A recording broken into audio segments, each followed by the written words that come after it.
All right, Shalom. Before I get started, I want to give all the glory and honor to Yahweh Hashem Yahushai, Bahashem Rakakwarash. Double honors unto my apostles and others, a great millstone. Peace and safety to all the sincere Akim that's out here pushing this word in truth and in all sincerity. Shalom. All right, and shalom to all the new sincere listeners as well as tuning in. I want to do this very quick lesson on an article that came out recently. Hopefully I don't get flagged for even just speaking on this subject matter. But I'm going to do this from a different angle. There's no need in being angry or mad. You know, this is the truth of this society while we're here. And that's this article dealing with, as you can see on the screen, 1 in 6 Gen Z adults are LGBT, and that number continues to grow. Now, sorry for the car in front of me. He's in a zone, but hey, he's not harming or not. Gen Z is everybody born after 97. So 1997 and up. So right now, you know, anywhere between 6 and 24-year-olds. So they're speaking about, so an adult would be what? 18 to 24. So 1 in 6 18 to 24-year-olds in America are identify with the LGBTQ life. All right. I'm gonna get in the scripture real quick. Let's see. Let's get this in Peter's. Bear with me 1 second. Let's get the.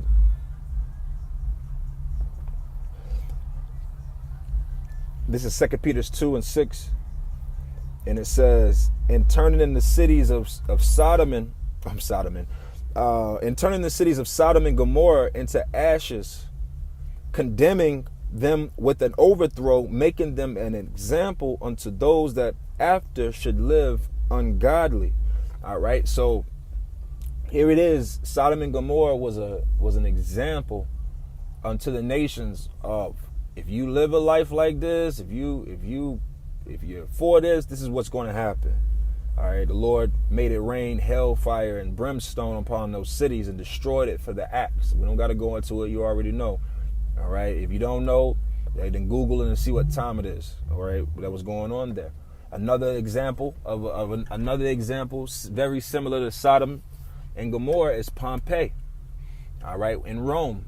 And Pompeii was an extremely sexual, deviant place, man. It was wicked. All right. When you go into that history, matter of fact, I found a picture of it. Somebody posted, and it was they're public bathrooms. So, you know, and Esau's big on stuff like that. You ever go, if you're a man of a certain age, you know, if you're over the age of 30, preferably 30, you know, 34, 35, you've seen these wicked ass bathrooms. Esau had these bathrooms, and it'll be no stalls, man. Like no stalls in the bathroom. Just a damn porta potty, you know? Right? Now, all right, so like I had to pause it. They would have these public bathrooms where basically there's no stall. It's just you sitting there, you know? It's like 6 men sitting on a stoop taking a shit, right?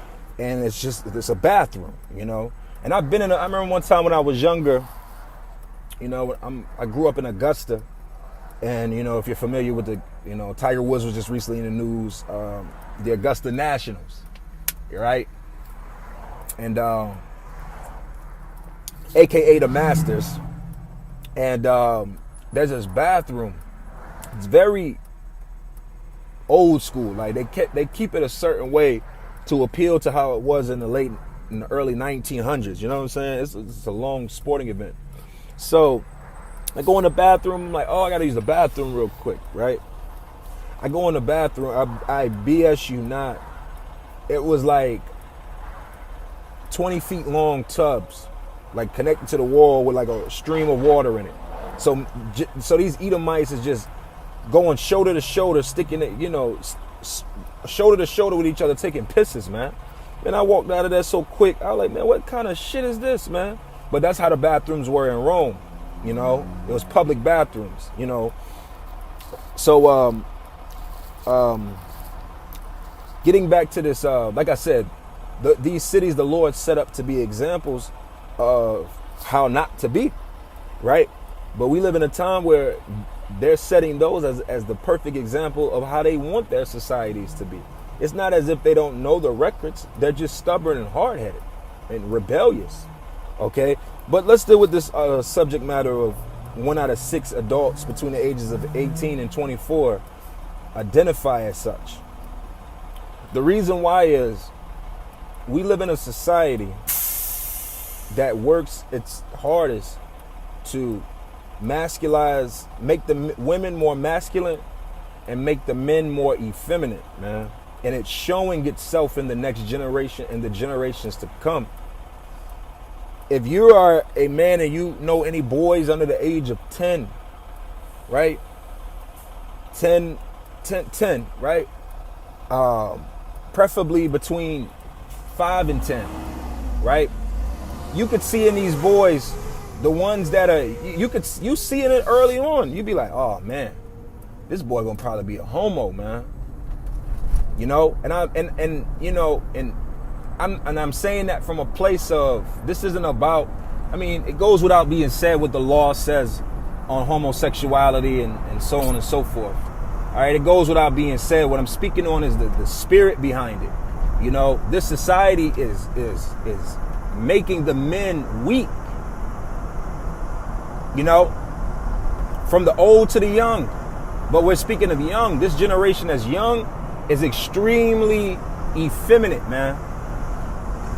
You know, the last 9 to 5 job I had, it's probably going on like 3-4 years now. I worked at a Starbucks. You know, I just needed a job, you know. And when I was working there, you know, the first few months I was there a year. So the first few, you know, weeks to few months that I was there, I worked with a lot of, you know, I'm young, but I was one of the older ones there. So I worked with a lot of like 18-year-olds, 19-year-olds, 25-year-olds, 30-year-olds.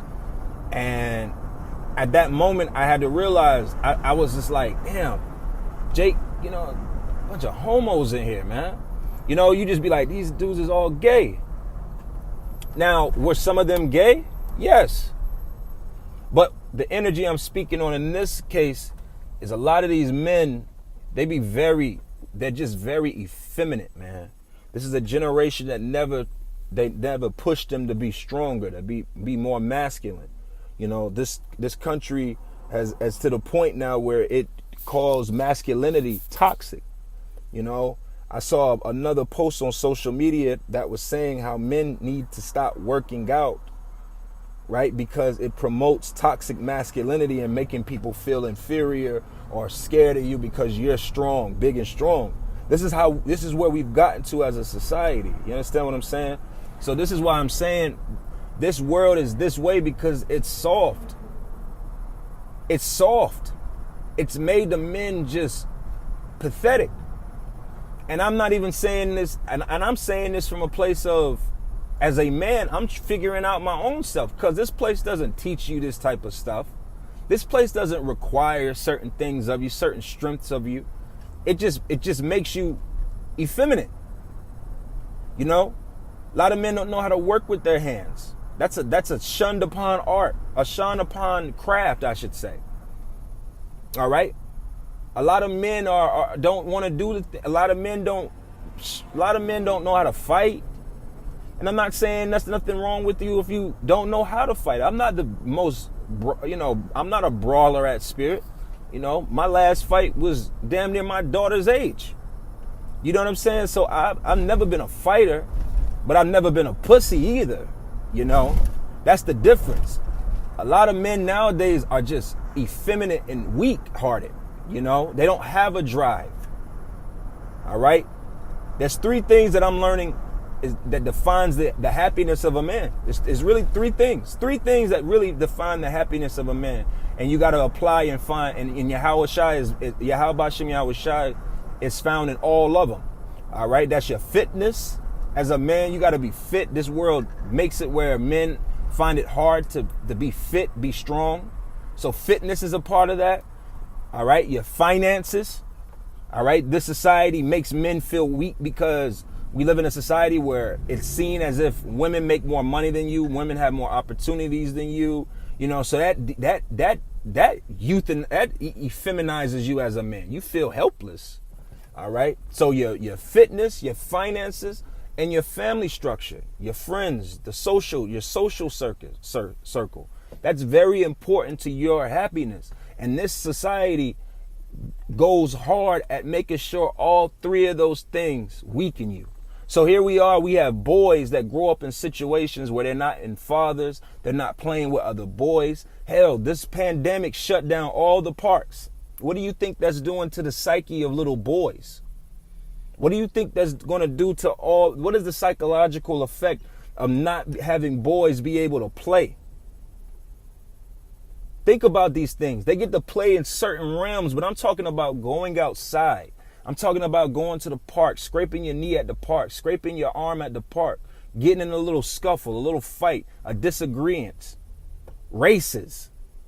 Now everything is 6 feet apart. Stay away from each other. What is this effect going to be on little boys? You see what I'm saying? So I'm going to go ahead and close this up. Like I said, I wanted to just hit this real quick to speak on just the overall weakened state of men and women that's really pushing them towards this lifestyle of homosexuality or LGBTQ.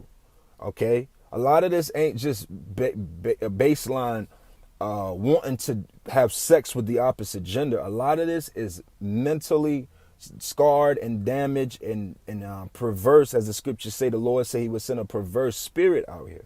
All right, so with that, I'm going to go ahead and close this up. I want to give all the glory and honor to Yahweh Hashem Yahushai B'Hashem Kakurash. And until next time, Shalom.